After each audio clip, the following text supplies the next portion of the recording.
Hello everyone, कैसे हैं आप सब लोग। आप लोगों को पता है हमने करंट अफेयर के अपनी एक सीरीज स्टार्ट की थी जिसमें हम जम्मू कश्मीर लद्दाख से करंट अफेयर कर रहे थे। मैंने आप लोगों को पिछले 2 साल के करंट अफेयर करवाए जो बहुत ही ज़्यादा इम्पोर्टेंट थे। अब हम बात करेंगे पार्ट 6 की, जिसमें हम कोशिश करेंगे जनवरी 2020 से लेके मई 2020 यानी कि अभी जो रिसेंट आपकी करंट अफेयर्स हैं उसे कवर करने की। आज हमारा टारगेट रहेगा, हम 2 महीने कवर करेंगे, जनवरी और फरवरी, जो भी इंपॉर्टेंट करंट अफेयर रही थी उसके रिलेटेड जो भी चीज़ें इंपॉर्टेंट है आप लोगों के एग्ज़ाम में आने के लिए, सारी चीज़ें आप लोगों को इस वीडियो में कवर करने की हम कोशिश करेंगे। तो बिना टाइम वेस्ट करते हुए स्टार्ट करते हैं आज का लेक्चर। जो लोग ये वीडियो पहली बार देख रहे हैं वो हमें इस चैनल पर सब्सक्राइब कर सकते हैं ताकि आप लोगों को हर एक लेक्चर मिल सके।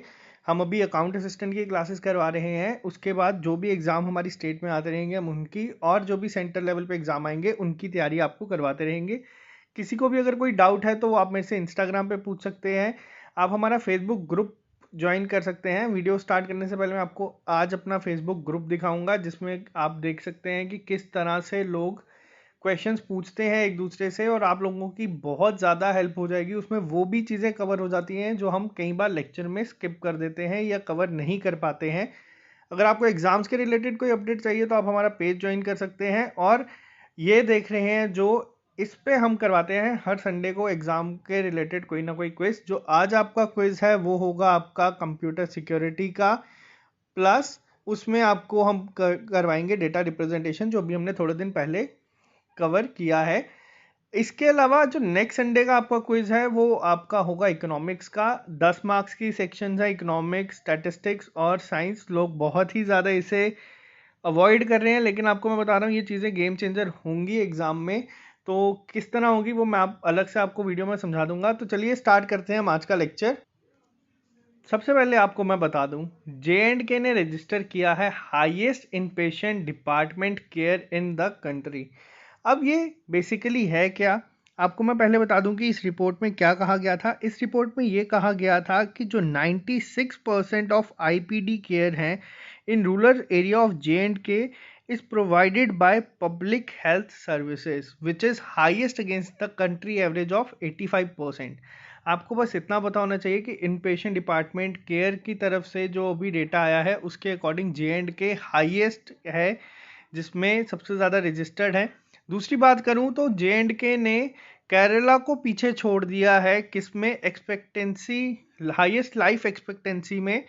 यानी कि जो भी लोग होते हैं या जितने भी एजेस के होते हैं सबसे ज़्यादा उसमें अगर आपको दिखेंगे तो जे.एंड.के में होंगे। आप किसी भी घर में चले जाएं आपको लोग दिखेंगे जो काफ़ी एल्डर होंगे, आप लोगों से बड़े हैं एज में भी। तो ये इम्पोर्टेंट है बहुत ज़्यादा, आप लोगों को पता होना चाहिए किसने किया है। तो वो किया है जे.एंड.के ने। इसमें बेसिकली ओवरऑल जितनी भी वुमेन थी जे.एंड.के की वो अवेल कर रही हैं किसी ना किसी तरह की सर्विसेज रिलेटेड टू दिस। बात करते हैं नेक्स्ट इम्पॉर्टेंट की, चिनाब ब्रिज। मैंने आपको ये पहले भी वीडियो में बताया था, चिनाब ब्रिज जो है आपका ये वर्ल्ड का हाईएस्ट, वापस से वर्ड पे ध्यान देना, हाईएस्ट रेल ब्रिज होगा इंडियन रेलवेज की तरफ से, जो कनेक्ट करेगा किसे, कश्मीर को बाकी के इंडिया के साथ। कब तक कर सकता है ये भी आपसे पूछे जाने के चांसेस हैं, 2021 तक कहा है ये होगा। अगर मैं आपसे पूछूं कि इसकी डायरेक्ट आपको आइडिया देने के लिए, आपने एफिल टावर देखा होगा जो पेरिस में है, ये उससे भी 35 मीटर ऊंचा होगा। तो ये आप याद रखें इन चीज़ों को। अब इसके साथ आपको बता दूं कि जब ये कंप्लीट हो जाएगा तो ये जो आप देख रहे हैं बेपान रिवर सुहीबाई रिवर ब्रिज जो चाइना में है इस समय, उसका रिकॉर्ड तोड़ देगा और दुनिया का सबसे हाईएस्ट रेल ब्रिज बनेगा इंडिया में। तो आप लोगों के लिए ये और अच्छी न्यूज़ है। आपको ये चीज़ें इतनी याद नहीं करनी, बट मैं आपको बस बता रहा हूँ कि जो ब्रिज होगा forms a crucial link in the 111 kilometre stretch between Katra and Banihal which is a part of Udhampur Srinagar Baramulla rail link project. और इससे the project was declared as a national project in 2002। तो ये इतना डिटेल में आपसे नहीं पूछा जाएगा, लेकिन आपको पता होना चाहिए कि क्या है ब्रिज का नाम और कहाँ से कहाँ तक जाएगा। तो ये आपके लिए इम्पोर्टेंट है, आपको पता होना चाहिए इसके बारे में। इसके अलावा मैं आपको थोड़ा सा और बता दूं तो चिनाब रिवर किस किस को मिलकर बनती है, तो आपको पता है चंद्र और भग्गा रिवर को अब मिलती है जब ये टांडी में अपर हिमालय इन लाहौल। तो इससे ज़्यादा इम्पोर्टेंट नहीं है, आपको बस ये चीज़ याद रखनी है। बात करते हैं नेक्स्ट। गवर्नमेंट ने एलोकेट किया है कितनी amount for completing Z more tunnel. आप लोगों ने इसका नाम सुना होगा, आप लोग अगर JNK से हैं तो कितनी अमाउंट एलोकेट की है, वो की है 2379 करोड़। तो बेसिकली इसके बारे में थोड़ा सा डिटेल में अगर हम बात करें तो ये जो टनल है आपकी, पहले तो मैं आपको बता दूं ये एक एग्रीमेंट जो है ये साइन हुआ है न्यू दिल्ली में for completing Z more tunnel in the union territories of Jammu and Kashmir. Under this agreement total amount जो एलोकेट हुई थी वो आपको मैंने वापस से बताया, डायरेक्ट इसी पे ये क्वेश्चन पूछा जा सकता है, वो है 2379 करोड़ रुपीस। तो ये आपके लिए इम्पोर्टेंट है। इसके अलावा क्या है, टनल की लेंथ कितनी है, बाई डायरेक्शनल टनल होगी जेड मोर टनल, जो कि पैरेलल एस्केप टनल होगी। इसकी जो लेंथ है मैं आपको बता दूं वो है आपकी 6.5 किलोमीटर। यहाँ पे मिसप्रिंट हो गया है तो आप इसे लिख लें, 6.5 किलोमीटर होगा। और विंटर में ये बंद रहेगी due to heavy snowfall in Ganderbal area of Jammu and Kashmir. Connectivity क्या होगी, सोनमर्ग से लेके जितने भी है जम्मू कश्मीर की वहाँ पे। तो ये काफ़ी इंपॉर्टेंट है आप लोगों से। अमाउंट इंपॉर्टेंट है, जेड मोर टनल के लिए कहाँ पे है वो इंपॉर्टेंट है। जेड मोर टनल इसका नाम क्यों रखा गया है, क्योंकि ये आप लोग गेस भी कर सकते हैं, ये जेड शेप फॉर्मेशन करती है कहाँ से कहाँ तक, सोनमर्ग से गगनगीर तक जो JNK में है। 1000 व्हीकल्स इसमें जा सकते हैं। तो इतना डिटेल में नहीं जाना जाएगा, आपसे बस ये पूछा जा सकता है कि जेड मोर टनल के लिए कितना अमाउंट एलोकेट किया गया है, तो वो क्या है 2379 करोड़ रुपीस। इसके अलावा बात करूं तो खुले में शौच मुक्त, अगर मैं पूरी आपको हिंदी में बोलूं या अगर आपसे मैं नॉर्मल बात करूं तो श्रीनगर ने डिक्लेयर किया है खुद को ओपन डेफिकेशन फ्री। तो ये कहाँ से चीज़ है आपको बताऊं, इंपॉर्टेंट है, आपसे डायरेक्ट पूछा जा सकता है which district declared itself open defecation free. तो आपको ऑप्शन में दे दिए जाएंगे 4 नाम, जम्मू, श्रीनगर, राजौरी, पुंछ। तो ये क्वेश्चन भी आपसे पूछे जा सकते हैं। श्रीनगर ने कहा है, श्रीनगर में आपको पता है डल लेक है, और डल लेक को किस में रखा गया है, डल लेक को रखा गया है इको सेंसिटिव जोन में, क्योंकि बहुत ही ज़्यादा वहाँ पे पॉल्यूशन हो रहा है, बहुत ही ज़्यादा स्पीड से वो श्रिंक कर रही है। जो उसका स्टार्टिंग में एरिया था अब वो बहुत कम रह गया है। तो इस सब के साथ डल लेक भी आपकी क्या रखी गई है, इको सेंसिटिव जोन, और श्रीनगर क्या कर दिया गया है, ओपन डेफिकेशन फ्री। क्या है ये, स्वच्छता सर्टिफिकेट मिला है श्रीनगर को from ministry of housing and urban affairs के द्वारा। हाउसिंग अफेयर्स के बारे में अगर थोड़ा सा बता दूं तो जो उनके मिनिस्टर हैं वो हैं हरदीप सिंह पुरी जी। तो ये आपको इतना ही पता रखना है इसके बारे में। बात करते हैं नेक्स्ट।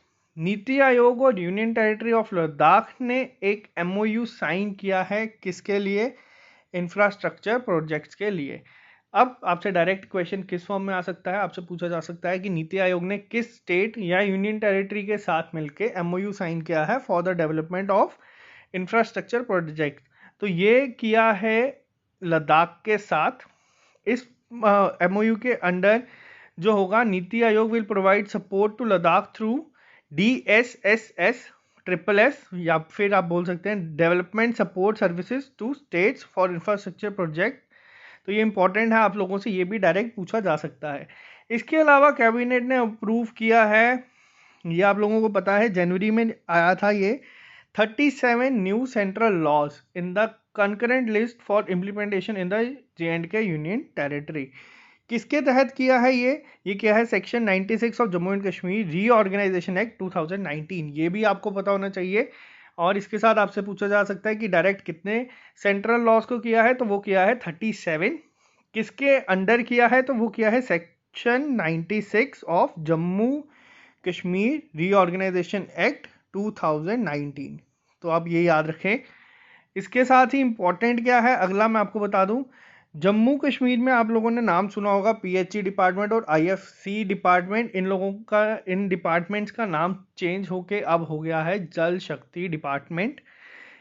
पीएचई आपको पता है क्या है, पब्लिक हेल्थ इंजीनियरिंग, और आईएफसी है आपका irrigation and food control department. तो इनका नाम चेंज होके जल शक्ति रख दिया गया है।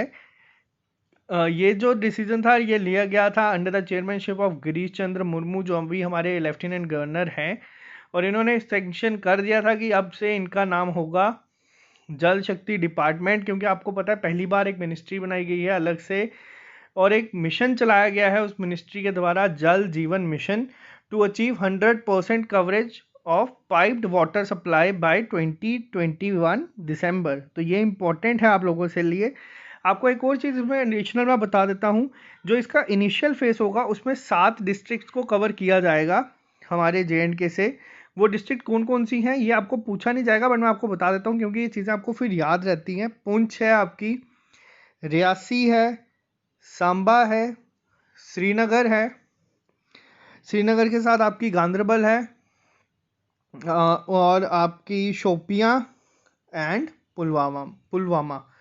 तो ये आपकी 7 डिस्ट्रिक्ट हैं जिसको इनिशियल फेस में रखा गया है, और इनकी पाइप्ड वाटर सप्लाई 100% का टारगेट क्या रखा गया था, तो मैं आपको बता दूं वो रखा गया था आपका जो कल स्टार्ट होगा जून 2020। तो आप लोग अब कमेंट में लिख के बताएं जो इन डिस्ट्रिक्ट से हैं, क्या आप लोगों के घरों पे पाइप से पानी आ रहा है, या ये डिपार्टमेंट ने जो मिशन रखा था वो स्टार्ट हुआ है। तो सेकेंड फेज में 7 और डिस्ट्रिक्ट को ऐड किया जाएगा, इसी तरह से करते करते, और जो बाकी डिस्ट्रिक्ट होंगी उन्हें फेज 3 में ऐड किया जाएगा, जो 6 डिस्ट्रिक्ट बच जाएंगी, और टोटल दिसंबर 2021 तक इसे ख़त्म करने का टारगेट रखा गया था। तो ये इंपॉर्टेंट है, आप लोगों से पूछे जाएगा एग्ज़ाम में, तो मैंने आपको बता दिया। इसके अलावा बात करते हैं, गवर्नमेंट ने सैंक्शन किए हैं 9 मेडिकल कॉलेजेस, जिसमें से कि 2 होंगे आपके एम्स। ये चीज़ इंपॉर्टेंट है, ये मैंने आपको पहली वीडियो में भी बताया था कि 2 एम्स अलॉट हुए हैं जम्मू एंड कश्मीर में। कहाँ कहाँ पे हुए हैं तो आप लोगों को पता है, एक जम्मू डिस्ट्रिक्ट, एक जम्मू में है और एक सांबा में। जम्मू में अगर मैं पूछूं कहाँ पे है तो आप मेरे को बताएं। जम्मू में ये बनेगा हमारा विजयपुर में। और अगर मैं बात करूं आपसे कि श्रीनगर में कहाँ बनेगा, तो आप ये मुझे कमेंट बॉक्स में लिख के बताएं कि श्रीनगर में कहाँ रखा बनेगा। तो इम्पॉर्टेंट है ये, आपसे कितने GMC मेडिकल कॉलेजेस आपको दिए हैं और कितने एम्स दिए हैं, और एम्स की लोकेशन कहाँ कहाँ पे है। नेक्स्ट अगर मैं बात करूं आपसे, तो नबार्ड ने दिए थे 400.64 करोड़ रुपीस किसे, जम्मू एंड कश्मीर को इंफ्रास्ट्रक्चर को बूस्ट करने के लिए। अब यहाँ पे क्वेश्चन कंफ्यूजिंग कैसे हो सकता है, क्योंकि आपको भी मैंने बताया नीति आयोग ने किसके साथ किया है, लद्दाख के साथ। किसके लिए किया है, इंफ्रास्ट्रक्चर डेवलपमेंट के लिए। वहीं नाबार्ड ने कितना दिया है, नाबार्ड आपको बता दूं, जैसे बाकी बैंक्स के लिए RBI है गवर्निंग बॉडी, वैसे ही जितने भी आपके रीजनल रूरल बैंक हैं, RRB हैं, उनके लिए नाबार्ड है। तो नाबार्ड ने दिया है 400 करोड़ के करीब करीब रुपए जम्मू कश्मीर को इंफ्रास्ट्रक्चर को बूस्ट करने के लिए। एक और क्वेश्चन यहाँ पे मैं आपको बता दूं कि अगर आपसे पूछा जाए नाबार्ड के चेयरमैन कौन है इस समय, तो आपको वो पता होना चाहिए, अभी हाल ही में चेंज हुए हैं, अगस्त से शायद से ऑफिस में अपना कार्यकाल संभालेंगे। पहले जो थे वो थे आपके हरीश कुमार भानवाला, लेकिन अब चेंज हो गए हैं, उनका नाम गोविंदा राजुलू है शायद से, तो मैं आपको कंफर्म करके बता दूंगा एक बार। तो किसके लिए ये इतना अमाउंट अलोकेट किया, आपसे डायरेक्ट नहीं पूछा जाएगा, फिर भी आपको मैं बता देता हूँ। टोटल अमाउंट का जो 209 करोड़ होगा वो दिया जाएगा कंस्ट्रक्शन ऑफ 82 रूरल रोड्स को, जिसमें से कि आपकी 291 किलोमीटर्स की होंगे और 3 ब्रिजेस उसमें इंक्लूडेड होंगे। बाकी आपको ज़्यादा डिटेल में नहीं पढ़ना, आपको बस यही याद रखना है। तो ये मैं नहीं चाहता कि ज़्यादा कन्फ्यूजिंग हो चीज़ें। इसके अलावा आपको बता दूं कि पहली ग्लोबल इन्वेस्टर समिट जो होनी थी 2020 में अप्रैल में, फिर आपको पता है कोरोना वायरस हो गया तो नहीं हो पाई। तो ये कहाँ पे होनी थी, ये होनी थी जम्मू कश्मीर। अगर मैं पूछूं जम्मू कश्मीर में कहाँ पे होगी, तो ये जम्मू कश्मीर में 2 जगह पे होगी। वो 2 जगह क्या है, वो है हमारी कैपिटल श्रीनगर और जम्मू। तो ये होनी थी अप्रैल में, लेकिन ये नहीं हो पाई, तो आपको ये पता होना चाहिए। इसके अलावा जो इम्पोर्टेंट न्यूज़ है वो मैं आपको बता दूं, NCAER ने रिलीज़ की है first NCAER land record and service index 2020। इसमें क्या है मैं आपको थोड़ा सा डिटेल में बता देता हूँ। मध्य प्रदेश टॉप में है, लद्दाख बॉटम में है। NCAER बेसिकली है क्या, तो ये है आपकी national council of applied economic research, इनकी रिपोर्ट सामने आई थी जिसमें इन्होंने काफ़ी चीज़ों को ध्यान पे रखते हुए एक इंडेक्स बनाया था जिसमें रैंकिंग की गई थी हर एक डिस्ट्रिक्ट, स्टेट और यूनियन टेरिटरी की। उसमें लद्दाख लास्ट पे आया है। रैंकिंग किस किस चीज़ों पे हुई थी, तो दो टूल बेसिक इन्होंने यूज़ किए थे। पहली चीज़ इन्होंने जो की थी वो ये देखा क्या था कि जो लैंड रिकॉर्ड हैं वो डिजिटली अवेलेबल कितने हैं, तो लद्दाख इसमें सबसे ख़राब रहा है। और सेकंड टूल जो था वो ये देखना था कि रिलायबल कितना है land area on the record and the map of the state या यूनियन टेरिटरी। तो ये सब बेसिक चीज़ों पे ध्यान रख के बनाया गया था। लद्दाख इसमें लास्ट पे रहा है। अगर मैं आपको स्कोर की बात करूं तो एमपी का स्कोर रहा था इसमें 74.9। वहीं अगर मैं बात करूं आपसे, लद्दाख का स्कोर रहा था इसमें सिर्फ 2। तो ये आप देख सकते हैं। नेक्स्ट अगर मैं बात करूं, अब ये क्वेश्चन आएंगे, ये आपको मैं बता दूं ये मोस्ट इम्पॉर्टेंट क्वेश्चन है। फिर वो करंट अफेयर हो या आपके स्टेट के करंट अफेयर्स हो या नेशनल लेवल पे हो या जो भी हो, ये आपसे एग्जाम में पूछे जाने के चांसेस बहुत ज़्यादा हैं। क्यों है? क्योंकि पहली बार जो आपकी इनॉग्रल होगा नेशनल विंटर गेम्स का 2020, तो ये कहाँ पे होगा? तो ये होगा आपका लद्दाख में। लद्दाख के साथ साथ ये कहाँ पे होगा? ये होगा आपका गुलमर्ग में। गुलमर्ग में आपको बता दूं, गुल मिडो ऑफ फ्लावर्स इसे ये भी कहा जाता है। इसके अलावा गुलमर्ग आपका जो है वो हाईएस्ट गोल्फ कोर्स भी है J&K का। गुलमर्ग किस डिस्ट्रिक्ट में आता है आप कमेंट में लिख के मुझे बताएं।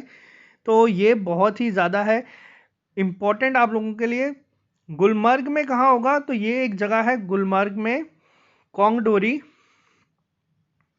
तो ये आपको पता होना चाहिए, इम्पोर्टेंट है बहुत ज़्यादा ये कि नेशनल विंटर गेम्स कहाँ पे हो रही हैं। इस सब के अलावा एक और चीज़ काफ़ी इम्पोर्टेंट है जो आपसे एग्ज़ाम में डायरेक्ट पूछी जा सकती है। ये क्वेश्चन भी आपका मोस्ट इम्पॉर्टेंट कैटेगरी का क्वेश्चन है।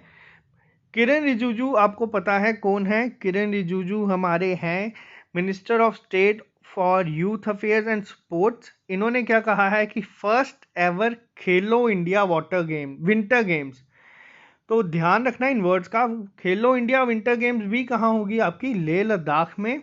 नेशनल कहाँ पे होंगी विंटर गेम? वो होंगी आपकी गुलमर्ग प्लस लद्दाख। और मैं अगर आपसे पूछूं, दो चीज़ें आपको मैं बता दूं जो बहुत कंफ्यूज करती हैं खेलों से। अगर मैं आपको पूछूं खेलो इंडिया गेम्स कहाँ हुई और खेलो इंडिया यूनिवर्सिटी गेम्स कहाँ पे हुई, तो ये दो चीज़ें भी आपसे डायरेक्ट पूछी जा सकती हैं। अगर स्टेट के अलावा नेशनल पे जाएगा तो नेशनल जब हम कवर करेंगे तो मैं सारे कवर करने की कोशिश करूँगा। तो ये इंपॉर्टेंट है। किस स्टेट ने टॉप किया था? तो वो किया था आपकी महाराष्ट्र ने खेलो इंडिया गेम्स में। खेलो इंडिया यूनिवर्सिटी में किसने किया था? तो वो किया था शायद से पंजाब यूनिवर्सिटी ने। मैं कंफर्म करके आपको चीज़ें बताऊंगा, लेकिन अगर गलत कह रहा हूँ तो आप प्लीज़ कमेंट बॉक्स में मुझे करेक्ट कर दें। तो आज के लेक्चर में सिर्फ इतना ही। नेक्स्ट लेक्चर में मैं कोशिश करूंगा कि हम मई तक सारे कवर करवा दें। इनमें 3 से 4 चीज़ें ऐसी होंगी जो आपसे डायरेक्ट एग्जाम में पूछी जाएगी, जो आपकी पंचायत से रिलेटेड हैं। तो अगर कोई एग्जामिनर अच्छा पेपर सेट कर रहा है तो वो ये क्वेश्चंस डालेगा ज़रूर। तो चलिए आज के लेक्चर में सिर्फ इतना ही। मिलते हैं आप लोगों से कल नए लेक्चर के साथ। Okay guys.